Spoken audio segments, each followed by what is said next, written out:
On June the 20th, I received an email from Information TV, that's the company that runs Showcase TV, informing me that a complaint had been made to Ofcom by a viewer about a recent programme. The programme in question was an interview with Dr. Nick Colostrom concerning the Woolwich incident of the 22nd of May when soldier Lee Rigby was allegedly killed in the street. In over 3 years of broadcasting on Showcase TV, I have only been made aware of 2 previous complaints about Richplanet programmes by viewers to Ofcom. In both these cases, Ofcom ruled that Richplanet was not in breach of their regulations. The nature of the complaint was stated as offensive content matter, programme focused on the Woolwich murder, and that authorities colluded to stage the death of drummer Lee Rigby in Woolwich, stating that the death did not occur, that the blood on the suspect's hand was not real, and that the police shot the suspects in staged event. A director of Information TV stated that Ofcom had requested a copy of the show to determine if an investigation was necessary. He also stated his reservations about broadcasting this kind of material and expressed doubts over whether the channel would continue broadcasting Richplanet TV. In the programme, which you can watch in the video below, I discussed with Dr. Nick Colostrom the inconsistencies in media reports about the killing of soldier Lee Rigby in Woolwich on the 22nd of May. We suggested in the programme that glaring media inconsistencies suggest the incident was most likely a contrived event, probably orchestrated by an intelligence agency in what Nick Colostrom refers to as state-fabricated terror.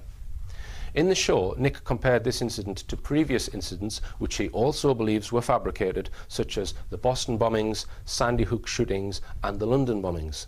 After receiving what I believe was a single complaint from an unnamed viewer, we are not allowed to know who it is, Ofcom launched an investigation to determine if the programme breached any of its regulations. Now, on the 22nd of July there was still no decision from Ofcom, but I received an email from Information TV informing me that as of that date, the 22nd of July, they would be giving me 1 month notice to terminate my contract and they no longer wish to broadcast my show. This decision was not because Ofcom at that point in time had made any ruling, but because of the amount of work involved in dealing with Ofcom investigations. It's expensive and the risk to the broadcaster's licence outweighs the benefit of broadcasting my show. That was the reason that the channel gave. The channel has made this statement: Information TV Limited has terminated the agreement to broadcast Richplanet programmes.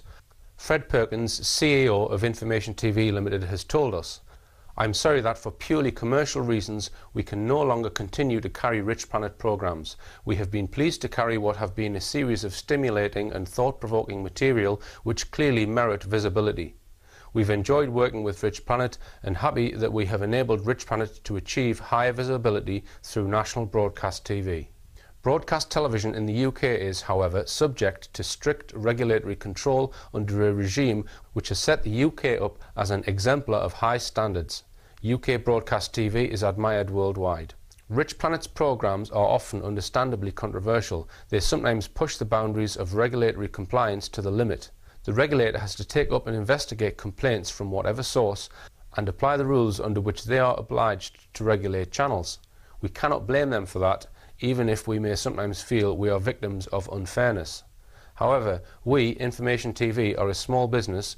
We are not campaigners for any cause, but we are, as a service business, simply trying to provide low-cost broadcast TV visibility to propositions which might not otherwise reach national coverage, but we have to operate on a commercial basis. Regulatory investigations cost us seriously in time and money. With considerable regret, we just cannot afford to continue with Richplanet. We wish Richard and his colleagues best wishes, and we will continue to follow with interest the areas which Richplanet explores. Now, I would respond to the point about the programme being controversial by saying that Richplanet TV is an evidence-based programme which seeks to get to the truth. I would argue that it merely seems controversial when compared to mainstream programmes, because their programmes on the whole are not evidence-based and their news programmes are being manipulated to propagate fake or contrived narratives for a range of political purposes. So, no more Richplanet TV on Showcase TV. This does not mean the end of Richplanet, however. Oh no, just a mere pothole in the road. I'm currently looking at various options as to where to broadcast material in the future. The website will continue broadcasting material, and if you want to be updated on developments, you can submit your email address to us at the top right corner of the richplanet.net website. I will be arranging some more speaking events later in the year. It's a pity, because I did have some interesting material to put on television, including an interview with a builder who discovered an ancient underground pyramid in Wales in the 1960s. But hey, who wants to see that when you can see Daniel O'Donnell? Now you may be asking, was this orchestrated deliberately in order to provide an excuse to get rid of Richplanet from television?